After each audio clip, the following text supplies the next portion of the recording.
The train screeched to a halt under the blazing Texas sun, its iron wheels grinding against the rails, as if reluctant to stop. Dust rose like a brown curtain around the cars marked with bold white letters, PW, Prisoner of War. Inside, dozens of German soldiers squinted through the tiny barred windows, staring at a landscape so vast and foreign it almost felt unreal.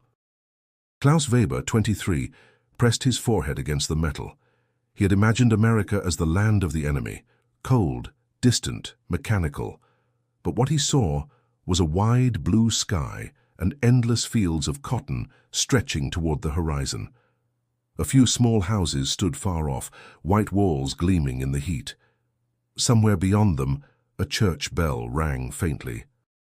When the guards ordered them out, the air hit him like fire.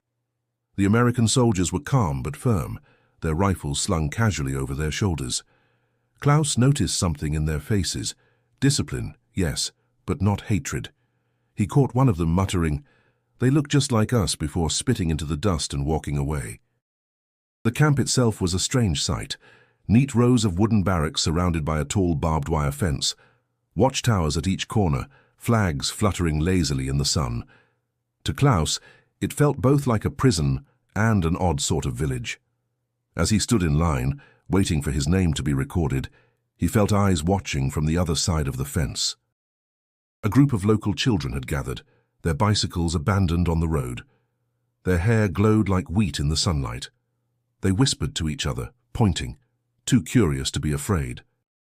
Klaus could hear one of them say, "Mama says they're Nazis," followed by a smaller voice asking, "But why do they look so normal?"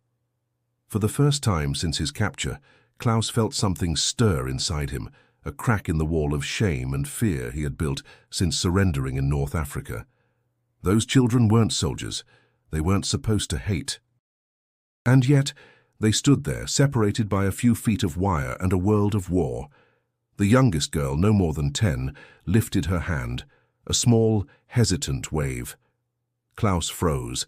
The gesture felt impossible, so innocent, so human. Slowly, uncertainly, he raised his hand in return. A ripple of whispers spread among the prisoners. One laughed nervously, another muttered in German, "Careful, Klaus." The Americans don't like fraternizing, but the girl didn't look away. She smiled, her front tooth missing, and waved again. Something loosened in his chest. In that fleeting exchange through the fence, the labels of enemy and invader seemed to vanish. There were only two human beings trying to understand each other in a world gone mad. Later that evening, lying on his bunk, Klaus stared at the ceiling. The camp hummed with quiet voices and distant crickets. He could still see that small hand waving in the sunlight as if it had branded itself into his memory. Maybe, he thought, this place wasn't meant only for punishment. Maybe it was a test to see if humanity could survive even here, behind wire and fear. If you love stories that reveal the hidden sides of history, don't forget to subscribe for more. The days in Camp Huntsville unfolded with a strange rhythm, steady, disciplined, and quiet. Morning whistles echoed across the compound before the sun had even burned the mist from the fields. The smell of oatmeal drifted from the mess hall, mixing with the sharp scent of pine from the nearby woods. Klaus Weber lined up with the others, tin plate in hand, still adjusting to the surreal civility of it all. Back home, the word captivity had always sounded like humiliation, yet here, the guards treated them more like workers than prisoners. The Americans demanded order but offered decency. 3 meals a day, medical care, even Sunday church for those who asked. Klaus noticed how Sergeant McAllister, a broad-shouldered man with weathered skin, greeted each morning with a calm authority that was neither cruel nor soft. "You follow the rules, we'll get along just fine," he had said on the first day, his accent thick with the drawl of the South. Klaus respected that. He found the structure oddly comforting. There was a routine: breakfast, roll call, work assignments, recreation. It gave shape to the endless days. Some men played chess, others carved figures from bits of wood. A few sang quietly in German during the evenings, the soft harmonies floating through the barracks like smoke. Still, the fence was always there. Even when he wasn't looking, he felt its presence, a constant reminder that this peace was borrowed, conditional. Beyond it lay the open land of Texas, rolling and alive with wind. Sometimes he could hear the faint laughter of local children riding their bikes, their voices rising and fading with the breeze. That sound, innocent, free, haunted him more than the memories of battle. At night, Klaus shared a bunkhouse with 40 men. Some were veterans hardened by years of war, others barely older than boys. Among them, Hans Becker stood out, a former teacher from Bremen, with kind eyes and a steady voice. "You think too much, Weber," Hans told him one evening, noticing Klaus staring through the small window. "Better to let your mind rest. Out there," he nodded toward the fence, "is not for us anymore." "I know," Klaus replied softly, "but sometimes I wonder what they think of us, the people in the town. Do they see monsters, or just men?" Hans smiled faintly. "Probably both. Depends on who's telling the story." Days bled into weeks. Klaus began working in the camp's garden, tending rows of vegetables under the supervision of a young American corporal named Reed. Reed was surprisingly talkative, explaining the names of plants in English and laughing when Klaus repeated them awkwardly. "You're getting there, Fritz," he teased once, not unkindly. Klaus smiled at the nickname. It carried no malice, only the clumsy humor of youth. For a moment, they were two men sharing sunlight, not enemies divided by war. Each evening, when the workday ended and the gates clanged shut, Klaus lingered near the fence. The same field stretched beyond, golden under the fading light, and sometimes in the distance he thought he saw that small figure again, the girl with the missing tooth, standing by the road as if waiting for something. He didn't wave this time, but he wondered if she still would. The town of Huntsville sat only a few miles beyond the camp, a cluster of wooden houses and quiet dirt roads surrounded by endless fields. Every morning, a faint smell of bread drifted from its bakery, carried by the same wind that moved the flags above the guard towers. From his spot near the vegetable plots, Klaus could sometimes catch glimpses of it, the steeple of the church, the faint silhouettes of wagons, and, now and then, people stopping by the road to stare at the camp. At first, the soldiers ignored them. It felt safer to pretend the outside world didn't exist, but curiosity has a way of crossing even the strongest fences.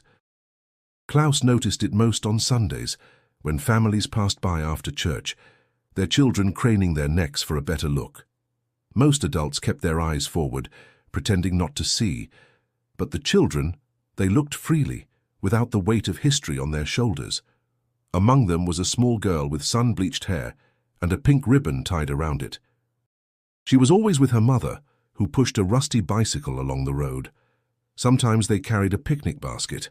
The girl's name, he would later learn, was Sarah Thompson, but for now, she was simply the girl who waved. That morning, the air was warm and still. The German prisoners worked quietly in the garden, guarded by two Americans who leaned on their rifles more from habit than need. The hum of cicadas filled the silence. Then, faintly, a child's laughter drifted across the fence. Klaus looked up. There she was again, standing near the road, watching them. Her mother was talking to another woman, her back turned. Sarah's eyes met his. For a long moment, neither moved. Then she smiled, a small, innocent smile that seemed to ignore the barbed wire between them. Klaus hesitated. The memory of her first wave still lived in him, fragile as glass. He wanted to return the gesture, but the rules were clear. No contact, no communication. Even so, when Sarah lifted her hand again, slow and shy, something inside him gave way. He raised his own hand just slightly, barely noticeable. The guard nearest to him saw it. "Keep your eyes down, Kraut," the man barked, but his tone lacked real anger. It was more a reflex, a reminder of where the lines were drawn. Klaus lowered his gaze, heart pounding. When he looked up again, Sarah was gone, leaving only the shimmer of heat above the road. That night, lying on his cot, Klaus replayed the moment over and over. The gesture was nothing, a wave, a smile, but it had pierced through weeks of monotony and silence. He wondered what her mother would think if she knew. Would she scold her for waving to a prisoner? Would she explain that not all enemies wear horns? Hans noticed Klaus's restless mood. "You saw her again, didn't you?" he asked quietly. Klaus nodded. "She waved." Hans gave a weary chuckle. Children don't understand war. Maybe that's their mercy. Klaus stared at the ceiling, listening to the soft snores of his bunkmates. Somewhere out there, beyond the wire, a little girl had looked at him not as a soldier, not as an enemy, but simply as a man. And that, he realized, was more powerful than freedom itself. Rumors travel faster than the Texas wind, especially in a camp full of men with too much time and too little freedom. The next morning, Klaus sensed the whispers before he even reached the chow line. Conversations hushed when he passed. Glances lingered a little too long. Someone muttered in German, "Our dreamer has made a friend outside the fence." Another chuckled dryly, "Maybe he'll marry her and get us all out." Klaus ignored them, but a knot tightened in his stomach. The memory of Sarah's wave still warmed him, yet it now carried a dangerous weight. What had felt innocent suddenly seemed exposed, fragile, something others could twist into ridicule or suspicion. Hans Becker, sitting across from him at breakfast, leaned closer. "They're restless," he said quietly. "Don't let them get under your skin. A little hope makes men talk nonsense." Klaus stirred his oatmeal without appetite. "I didn't do anything. She's just a child." "Exactly," Hans replied, "and that's why they notice. You looked at her like she was a miracle." Klaus opened his mouth to protest, then stopped. Maybe Hans was right. It had been a miracle, a reminder that the world outside this fence was still human, still capable of kindness. But miracles were dangerous in a place built on obedience. Later that day, while they worked repairing wooden crates near the supply shed, the teasing continued. Franz, a mechanic from Hamburg with a grin too sharp for sincerity, elbowed him. "Careful, Klaus. The Yanks might start calling you Romeo." Klaus didn't answer. He focused on the nails in his hand, driving them into the wood one by one. Each strike echoed his irritation. "You think they'll ever see us as men?" he asked finally. Franz smirked. "Men? We're labor, that's all." "Cheaper than machines." Hans nearby sighed. "You two sound like philosophers. Maybe the Americans will build statues for you when the war's over." The laughter that followed was hollow, but necessary, an attempt to lighten the air before it turned too heavy. When evening came, the men gathered near the fence to smoke. The sky burned orange and violet, and the cicadas began their slow, endless chant. Klaus stayed a few steps back, watching the others exhale thin trails of smoke that curled into the humid dusk. "You still think about home?" Hans asked beside him. "Every day," Klaus said. "But lately I wonder what that word means. Home. Germany feels like a place that disappeared while we weren't looking." Hans nodded, thoughtful. "Maybe home isn't a place anymore. Maybe it's whoever looks at you without hate." Klaus didn't reply. He just stared at the horizon, where the faint outline of the town shimmered under the dying light. Somewhere out there, a little girl had smiled at him through the wire, and for a moment he'd felt seen, not as a soldier, not as a number, but as a person. Behind him, another soldier whispered, "He's still thinking about that kid." The words stung, but Klaus let them fade into the dark. He told himself it didn't matter. But when the night grew still and the camp lights flickered on, he couldn't stop wondering, what would happen if she waved again? The work details began before sunrise, when the air was still cool enough to breathe without choking on dust. The prisoners marched out in small groups, escorted by guards in jeeps who looked half asleep, their uniforms wrinkled, their rifles resting lazily against their knees. The men carried shovels and tools, the kind of labor that dulled the mind and toughened the hands. Klaus was assigned to one of the cotton farms on the edge of town, the Thompson place. He noticed it the moment they arrived. The wide fields shimmered under the first light of morning, rows of cotton plants stretching endlessly, white against the reddish soil. The smell of earth and sweat filled the air. A few American workers nodded at the arriving prisoners, keeping their expressions neutral. It wasn't hatred he saw in their eyes, but something more complicated, curiosity, maybe even pity. "All right, boys," Corporal Reed called out, jumping off the jeep. "You pick fast, you stay hydrated, no nonsense, no wandering, understood?" His southern accent stretched the words like molasses. The men mumbled assent, and work began. Hours passed beneath a sun that seemed to grow angrier with each minute. The cotton pricked their fingers, leaving small cuts and scratches. The guards occasionally passed around a water jug, but it emptied quickly. Klaus straightened his back, wiping his forehead, and caught sight of a farmhouse in the distance. A porch, a rocking chair, and movement. Someone watching. It was her. Sarah. She sat on the porch railing, her legs swinging idly as she watched the workers. When she noticed him looking, she grinned and raised a hand. Klaus's heart skipped. He didn't wave back, not with the guards so close, but the recognition, the quiet understanding, was enough. She whispered something to the woman beside her, probably her mother. The woman looked, frowned slightly, then went inside. Sarah remained stubbornly curious. When the truck horn signaled a short break, the men gathered under a thin patch of shade. Hans offered Klaus a piece of stale bread from his pocket. "Eat," he said. "You'll need strength to survive this, son." Klaus took it gratefully. As he chewed, he saw movement near the road again. Sarah was walking closer now, holding something, a metal canteen. She approached the nearest guard, a young man barely older than himself, and said something Klaus couldn't hear. The guard looked unsure, then nodded. She turned and walked toward the prisoners, her steps slow but determined. "Water," she said, her voice high and polite. "Mama said it's too hot for anyone to work without it." The men stared, silent. The guard motioned for her to leave it by the fence. She placed the canteen down carefully, her gaze finding Klaus for a brief instant before she stepped back. Klaus hesitated, then picked it up, murmuring a quiet "Danke." She tilted her head, puzzled, then smiled again as if the foreign word didn't matter. Hans muttered, "The girl's got more courage than most generals." Klaus nodded, watching her disappear down the road. The sun blazed higher, but the water felt cool in his hands. For the first time since the war began, something other than duty filled his chest, a fragile, dangerous warmth he didn't yet have a name for. The summer deepened, and with it, the days blurred into a rhythm of sweat, dust, and silence.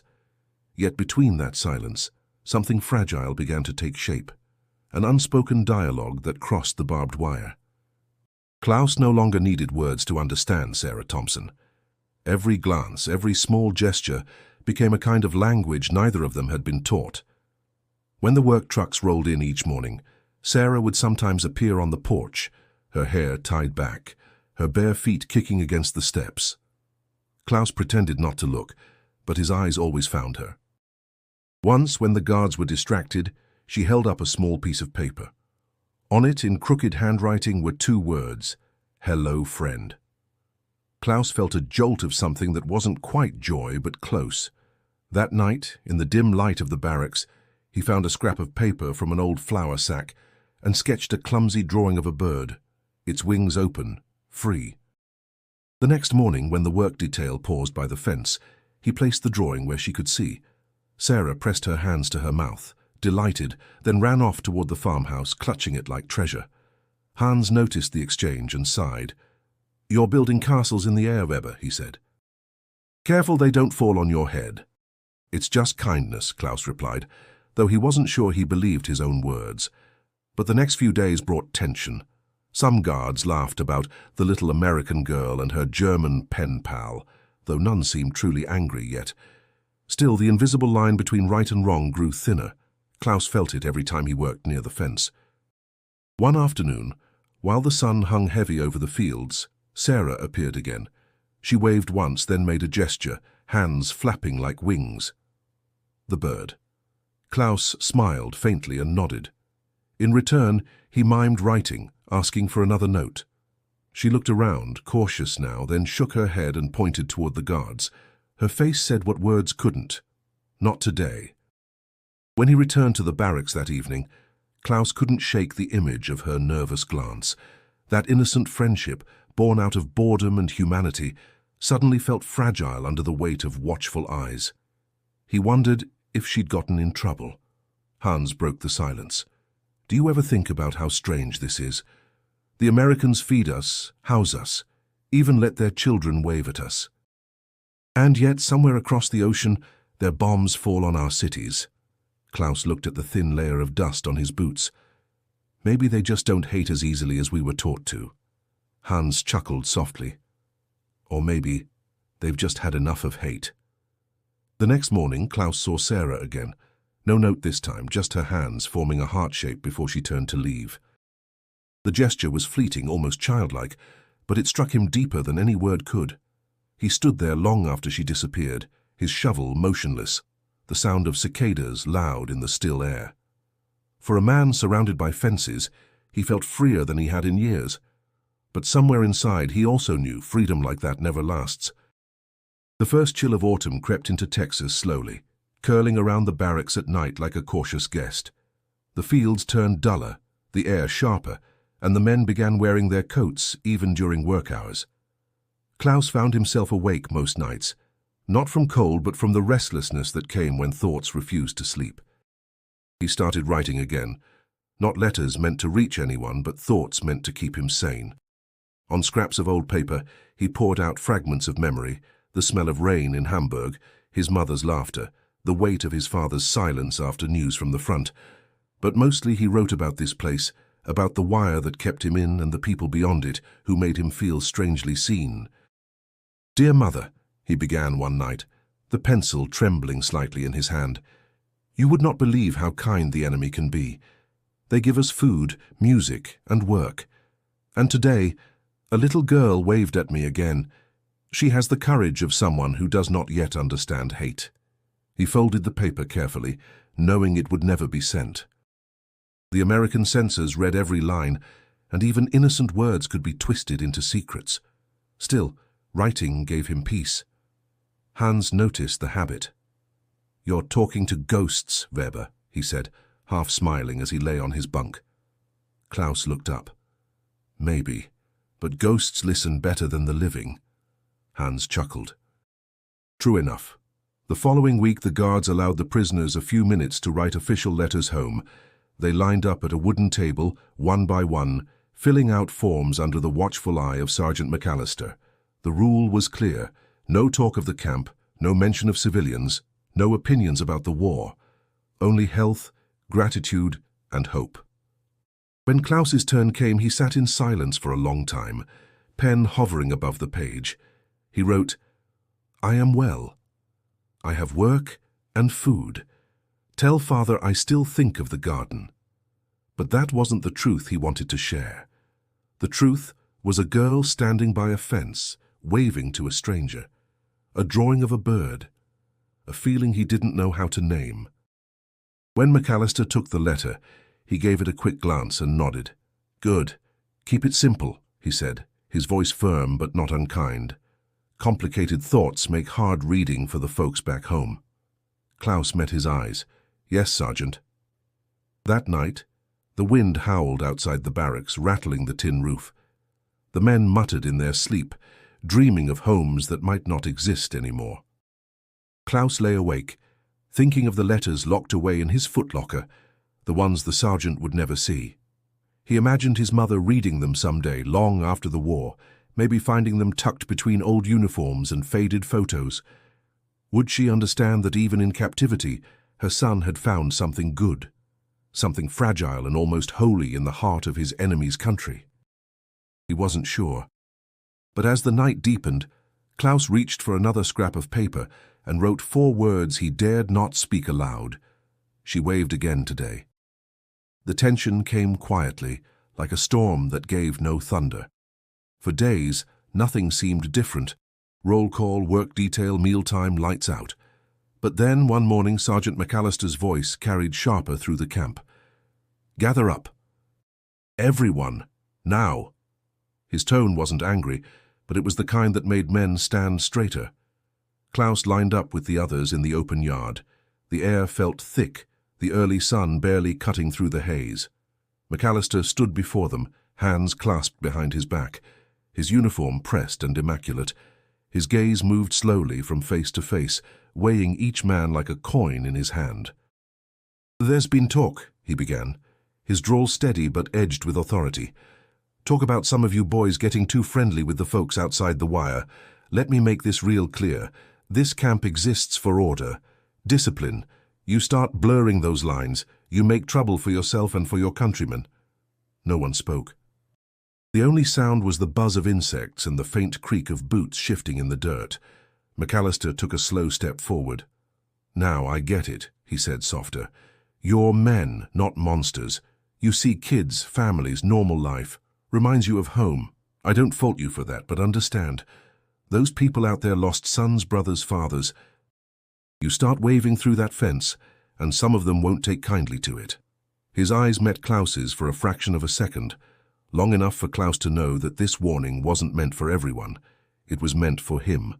After dismissal, whispers spread like wildfire. "They found out," Franz muttered. "Probably saw you and the girl." Klaus shook his head. "I didn't do anything wrong." Hans looked at him calmly. "Right and wrong don't matter much here, only rules."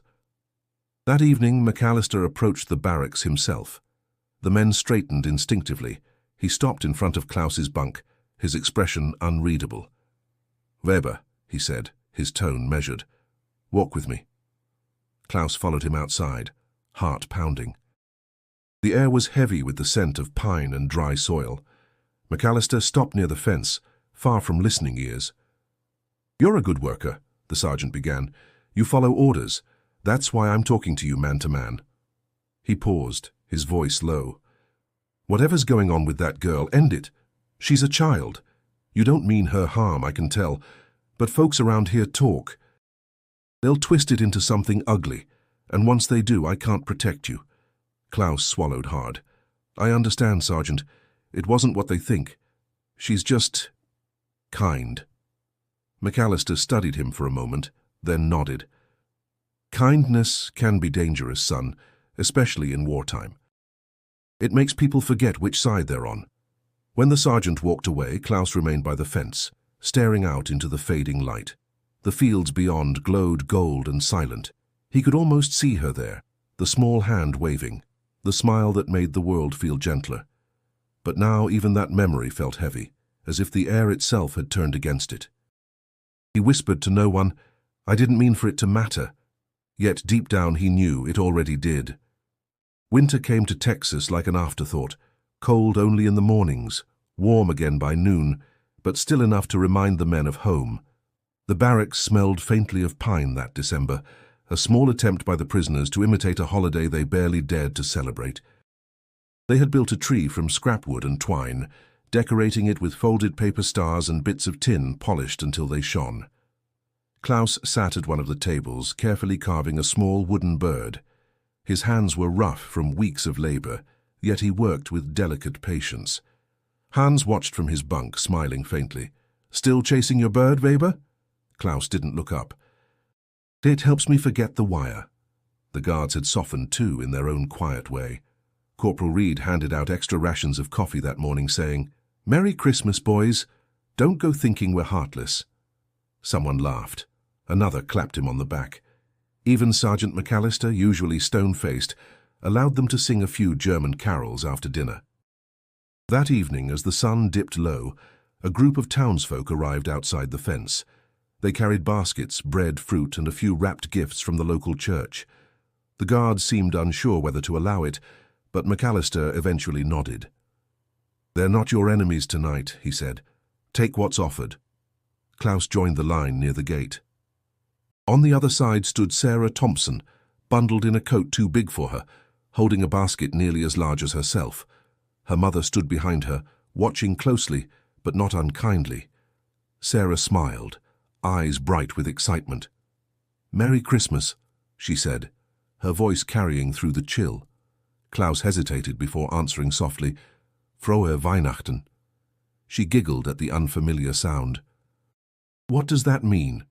"It means the same," Klaus said, smiling despite himself. "Merry Christmas." The exchange was brief, but something in it felt eternal. A few of the men behind Klaus muttered prayers under their breath. Others simply stood still, as if afraid to disturb the moment. Across the wire, an old woman began to hum "Silent Night." A few of the German soldiers joined in softly, their accents shaping the words differently. "Stille Nacht, Heilige Nacht." Soon, both sides were singing together, two languages blending into one fragile harmony that floated over the camp like snow that would never fall.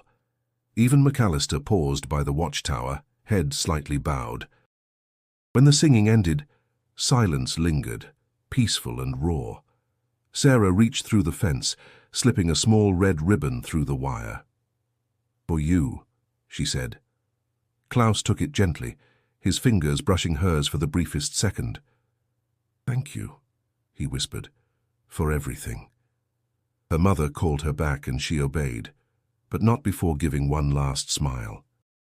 Klaus tucked the ribbon into his pocket as if it were gold. Later that night, the men sat around the makeshift tree. Hans raised a tin cup. "To those who remember, we are human," he said. Klaus said nothing. He only touched the ribbon again, feeling its warmth even in the cold. Beyond the fence, the lights of Huntsville flickered softly, like distant stars that for one night belonged to everyone. The new year came quietly, wrapped in wind and dust. The mornings turned colder, the sky pale and cloudless. The war, though far away, still hung over the camp like a ghost that refused to leave. Each day felt borrowed, too calm, too gentle for a world still burning somewhere else. Klaus worked in the garden again, mending rows of soil hardened by frost. He found comfort in the routine, but lately something had changed. Sarah had stopped coming. For 2 weeks the road beyond the fence remained empty. No laughter, no waves, no ribbons fluttering through the wire. Hans noticed his silence. "You're looking for her," he said one afternoon, tying a rope around a post. Klaus nodded. "Maybe her mother doesn't let her visit anymore. Or maybe she just grew tired of waving at ghosts." Klaus forced a smile, though it didn't reach his eyes. "Maybe." That night, the men gathered near the barracks after supper. Someone had found a harmonica, and for the first time in weeks there was music. The melody drifted softly through the cold air, lonely and beautiful. Then another voice joined in, low, rough, singing the first notes of Silent Night. "Too early for Christmas," Franz muttered. "Too late for peace," Hans replied. Klaus closed his eyes, letting the tune carry him back to the fence, to the sound of a child's laughter cutting through barbed wire. Without thinking, he began humming along. One by one, the others joined him. The harmony filled the camp, Stille Nacht, Heilige Nacht, until even the guards paused to listen. From beyond the fence, a faint echo answered. The men froze. Then it came again, soft voices, higher, uncertain, singing the same song in English. Silent night, holy night. Klaus stepped closer to the fence, heart pounding. He could see lanterns glowing in the distance, tiny specks of light swaying in the darkness, and among them, he was sure of it, Sarah. Her small voice rang clear, bright, fearless. For a long moment, there was no war, no wire, no sides, only a single song carried by 2 tongues joined in the same hope. The sound was fragile but stronger than anything the guns had ever built. When the song ended, silence fell again, so deep it felt sacred. Then from the shadows, Sarah's voice called out, "Merry Christmas!" Klaus smiled, his throat tight. "Frohe Weihnachten," he called back, his breath clouding in the cold. The guards didn't stop it. McAllister stood nearby, hands behind his back, his face unreadable. When Klaus turned toward him, the sergeant gave a single nod, permission or maybe understanding. The prisoners returned to their barracks quietly after that, but none of them slept. Hans whispered, "For one night, the world made sense again." Klaus stared out the small window, watching the lanterns fade in the distance. "Maybe it always could," he said softly, "if people remembered how to sing." He lay back, the faint echo of the song still alive in his mind. It was the sound of something rare and impossible, a bridge made of music, stretching across a fence that was never meant to be crossed, and for the first time in years, Klaus felt the faint, terrifying pull of hope. By spring of 1945, the air inside the camp felt different, charged, restless like the quiet before a storm that no one could name. Whispers drifted between the barracks, carried in half-heard English and hurried German. The guards talked less. Newspapers, once delivered openly, were now folded tight against their chests. Something was happening out there, and even behind barbed wire the men could feel the shift. Klaus first heard it from Franz, who burst into the bunkhouse one morning, eyes bright with disbelief. "Berlin is surrounded," he said breathlessly. "They say the Americans and Russians have joined hands on the Elbe. The war is ending," Hans finished quietly. He didn't smile. None of them did. The words hung heavy in the air. For years they had waited for this day, prayed for it, cursed it, doubted it, and now that it was close, it didn't feel like victory or defeat. It felt like standing at the edge of a cliff, unsure whether to step forward or look back. Klaus sat on his bunk staring at the wall. "If the war ends," he murmured, "what happens to us?" Hans exhaled slowly. "We go home." "To what home?" Klaus asked. "A country in ruins? Families scattered? What if there's nothing left?" Hans looked away. "Then we start again. That's all any of us can do." Outside, the Texas wind carried the faint hum of trucks and voices. The guards seemed distracted, their usual precision softened. Even McAllister walked slower, his brow furrowed in thought. That afternoon he addressed the men during roll call. "There's talk overseas," he said, his voice steady but quieter than usual. "Your leaders are surrendering. Until we get orders, nothing changes here.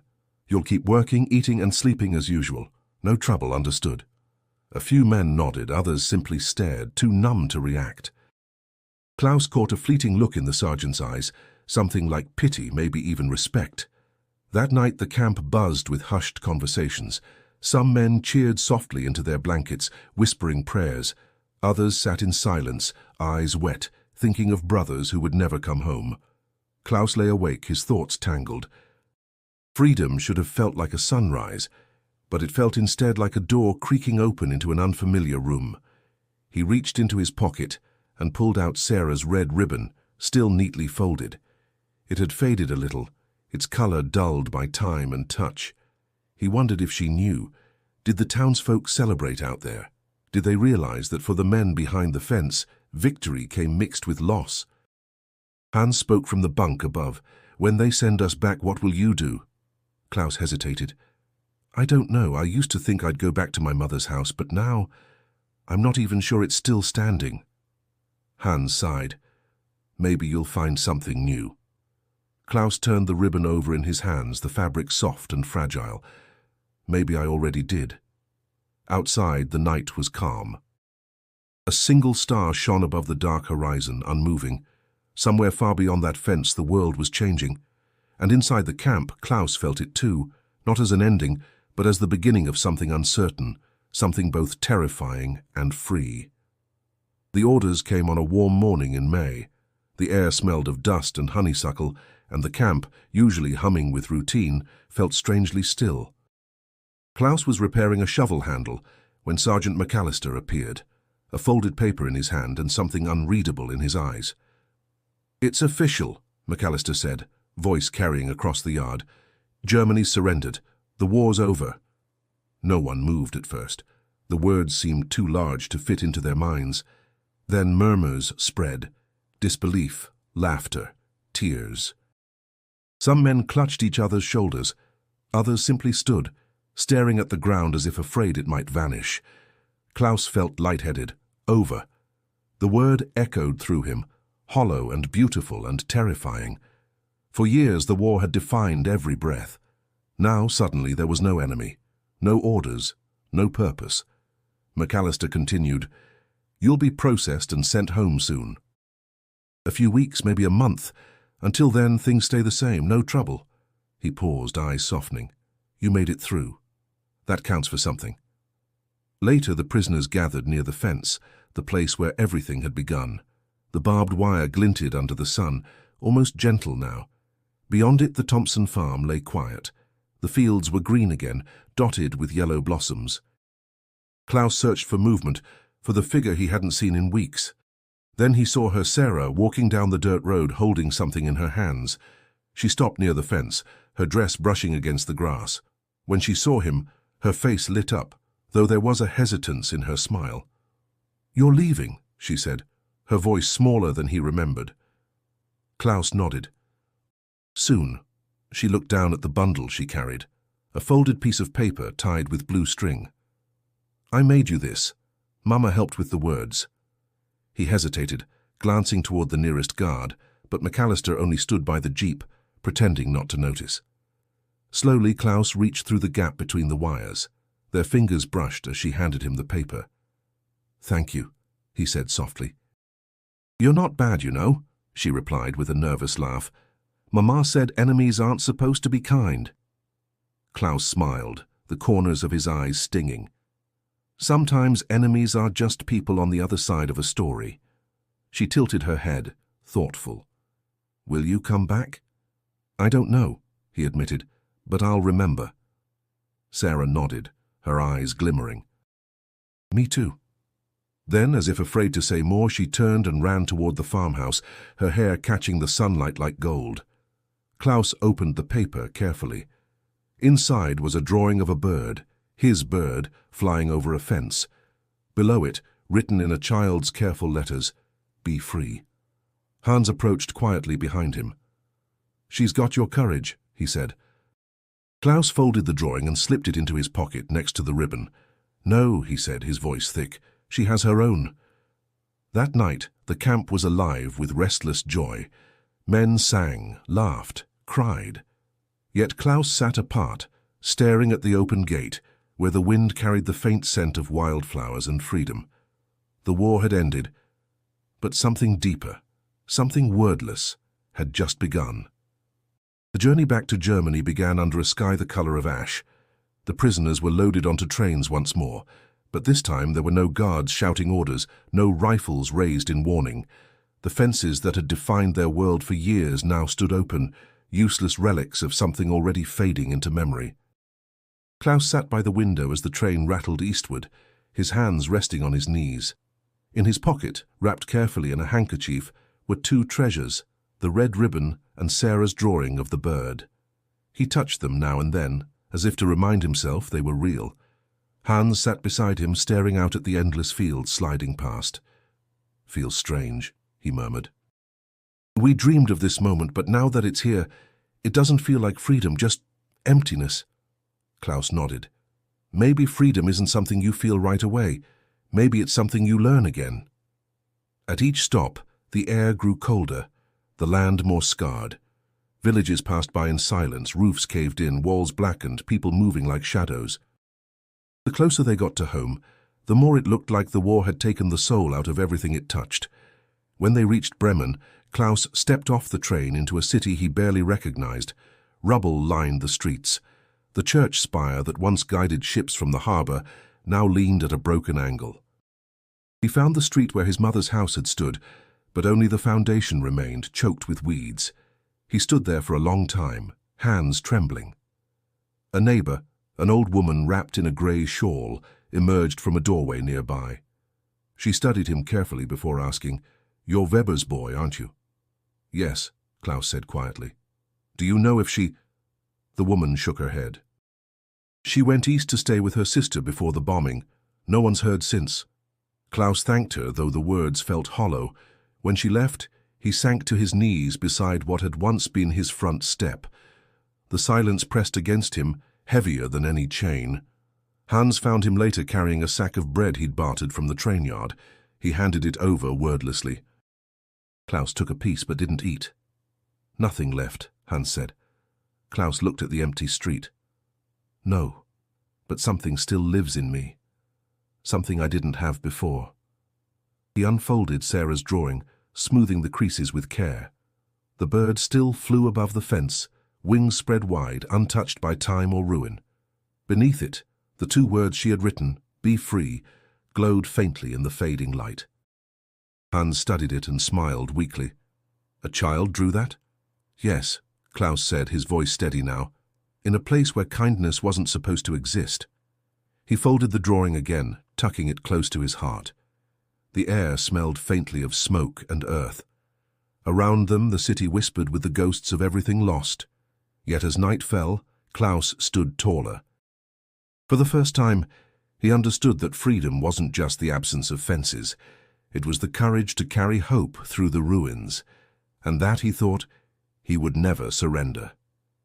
Decades slipped by like pages torn from a book. The war became history, then memory, then story. Klaus Weber grew old quietly, his hair turning silver, his hands still steady when he worked with wood. He settled in a small village near the Rhine, far from the ruins he had once known, and built a modest workshop that smelled of pine and varnish. He never married. Some said he had loved once and lost her in the war. Others said he was simply a man who preferred silence to company. Neither version was true. What Klaus loved, he had left behind in Texas. A gesture across a fence, a kindness that had changed the shape of his soul.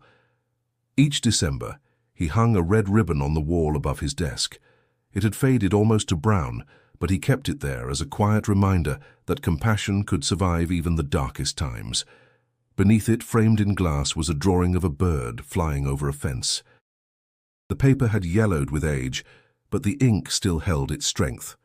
One winter morning, as frost glimmered on the windows, a letter arrived. The handwriting was unfamiliar, elegant, careful, and written in English. The return address read, Huntsville, Texas. Klaus sat for a long time before opening it. His heart thudded in a rhythm he hadn't felt in years. "Dear Mr. Weber," it began. "I hope this letter reaches you. My name is Sarah Thompson, though I suppose you might remember me differently. I was the girl who used to wave at you through the fence all those years ago." He stopped reading for a moment, breath catching. The words blurred as his eyes filled with tears. He read on. "I never forgot you," the letter continued. "After the war, Mama told me you were sent home. She said you were one of the kind ones. I grew up wondering what became of you. I teach history now, and recently I found a photograph of Camp Huntsville in an archive. Seeing it brought everything back. The songs, the waving, that feeling that maybe people didn't have to be enemies. If you are still alive, I would love to write to you properly." It was signed simply Sarah. Klaus folded the letter carefully and stared out the window. Snowflakes drifted lazily beyond the glass, soft and weightless. For a long time he said nothing. Then, slowly, a smile touched his face, the kind of smile that belongs to someone who has carried a secret too long and finally remembers why it mattered. That evening he sat at his workbench and began to write. His English was slow but sure. "Dear Sarah, I remember everything, the fence, the songs, and your courage. You once gave me a picture of a bird and told me to be free. I have tried to honor those words my entire life. I am old now, but you gave me something the war never could take away, the belief that goodness exists even between enemies." He paused, then added, "If there is still time, I would like to see Texas again." Klaus sealed the letter, his hands trembling slightly. The night outside was silent, but inside something long dormant had begun to stir, like a bird unfolding its wings after too many winters. The airplane dipped low over Texas, revealing a patchwork of fields glinting beneath the morning sun.